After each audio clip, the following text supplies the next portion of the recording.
अस्सलामुअलैकुम व्यूवर्स, कैसे हैं आप सब? Hope you all are doing well. Welcome to my channel prose viewers. आज की इस वीडियो में हम डिस्कस करने जा रहे हैं modern age in English literature. So viewers, जैसे कि आपको पता कि हमने हिस्ट्री ऑफ इंग्लिश लिटरेचर की सीरीज स्टार्ट किया है।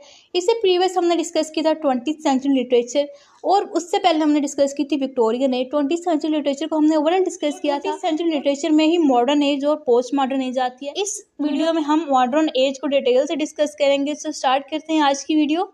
सो व्यूअर्स, मॉडर्न एज का जो टाइम पीरियड है वो 1901 से लेकर 1950 तक है। इसके बाद हमारे पास पोस्ट मॉडर्न एज शुरू होता है या पोस्ट मॉडर्न इरा स्टार्ट होता है। The modern age in English literature marks a period of significant transformation in literature influenced by historical, social and psychological changes.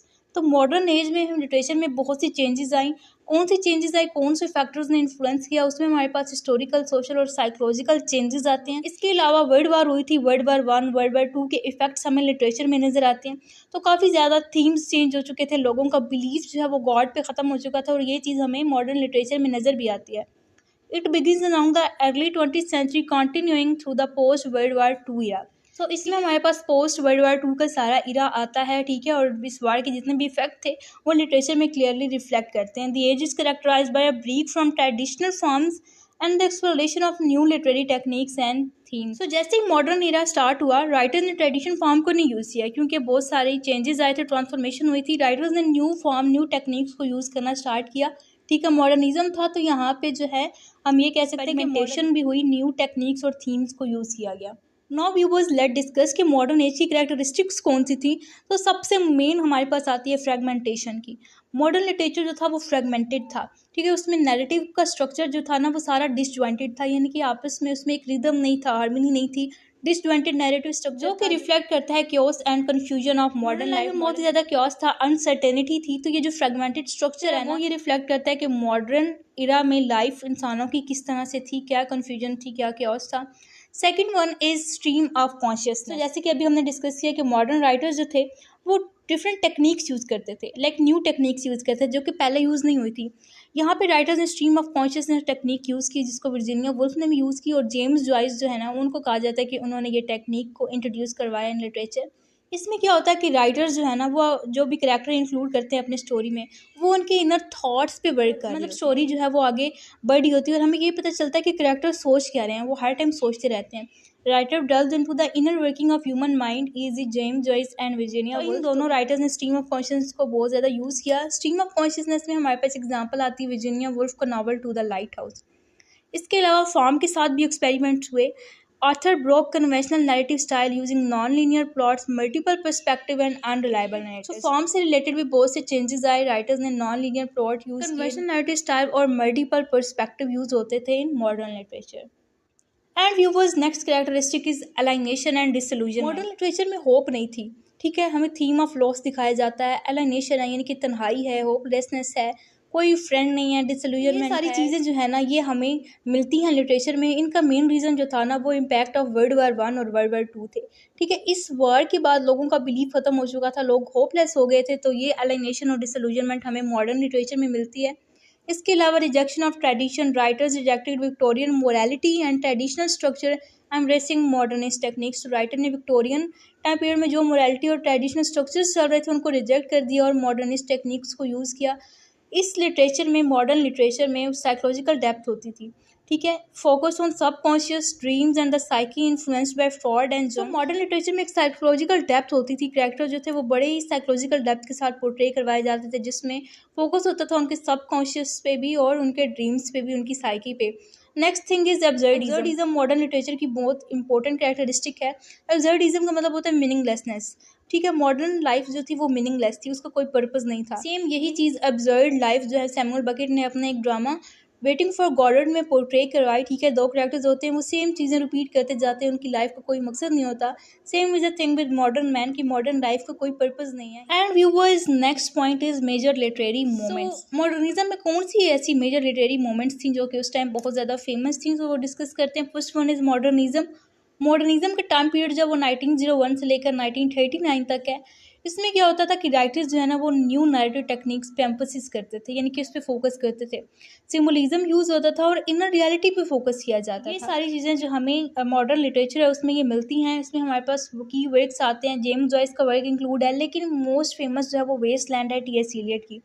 इसमें टी.एस. इलियट ने न्यू नैरेटिव टेक्निक्स को use किया है, symbolism को use किया और इनर रियलिटी को depict किया। And the next literary moment is imagism.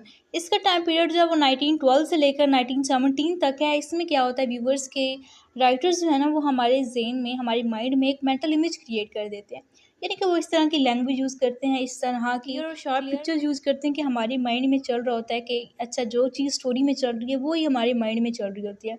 सो ये लिटरेरी मोमेंट्स जो है ये मॉडर्न टाइम पीरियड में बहुत ज़्यादा यूज़ हुई। इसके की फिगर्स में इंक्लूड हैं Ezra Pound and H T. So viewers, hopes आपको ये वीडियो अच्छी लग रही होगी। वीडियो अच्छी लगी है तो जल्दी से लाइक कर दें और अगर आप चैनल पे न्यू हैं तो जल्दी से चैनल को सब्सक्राइब कर दें। अगर आप चैनल को सपोर्ट करेंगे तभी तो आप इस तरह की मज़ीद वीडियोज़ देख पाएंगे। तो जल्दी से चैनल को सब्सक्राइब कर दें और मुझे कमेंट सेक्शन में ये बताएं कि आपको वीडियो कैसी लग रही है। And viewers, next literary moment is stream of consciousness.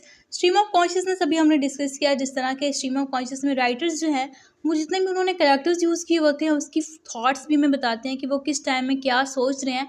Narrative techniques that mimics the flow of the thoughts, इसको जेम्स जॉयस ने इंट्रोड्यूस किया था और वर्जीनिया वुल्फ और जेम्स जॉयस ने इसको बहुत ज़्यादा यूज़ किया अपने वर्क्स में। Next literary moment is existentialism. 1940 से 1950 तक का इसका टाइम पीरियड है। It explore human existence, freedom and meaning. ठीक है, एग्जिस्टेंशियलिज्म यानी कि जैसे नेम से शो हो रहा है, नेम से पता चल रहा है कि एग्जिस्टेंशियलिज्म यानी कि एग्जिस्टेंस से रिलेटेड है कि हमारी एग्जिस्टेंस का पर्पस क्या है, ह्यूमन एग्जिस्टेंस का क्या पर्पस है, फ्रीडम क्या है और मीनिंग क्या है। तो ये सारी लिटरेरी मोमेंट्स जो हैं मॉडर्न लिटरेचर में यूज़ होती थी। नाउ व्यूवर्स, लेट डिस्कस कि मॉडर्न टाइम पीरियड के मेजर ऑथर्स या राइटर्स कौन से थे और उनकी कौन कौन सी राइटिंग बहुत ज़्यादा फेमस हुई। तो फर्स्ट नेम है हमारे पास जेम्स जॉयस। जेम्स जॉयस की एक राइटिंग थी a portrait of the artist as a young man, ये बहुत ज़्यादा फेमस हुई। इसके अलावा डब्लिनर्स भी इनकी एक मोस्ट इंपॉर्टेंट राइटिंग थी। वर्जीनिया वुल्फ का नाम आए और थ्रू द लाइट हाउस ना आए, ऐसा तो हो नहीं सकता।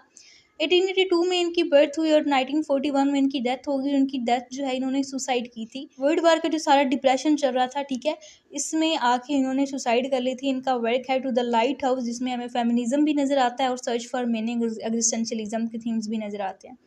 Next one is T S. Eliot, the most famous poet of modern age, जिसकी एक हमारे पास फेमस राइटिंग है द वेस्टलैंड और the love song of J Alfred Prufrock. ये हमें बताते हैं कि मॉडर्न मैन कितना हॉलो है, कितनी हॉलोनेस है मॉडर्न मैन में, और इन्हीं की एक पोएम है दी हॉलो मैन।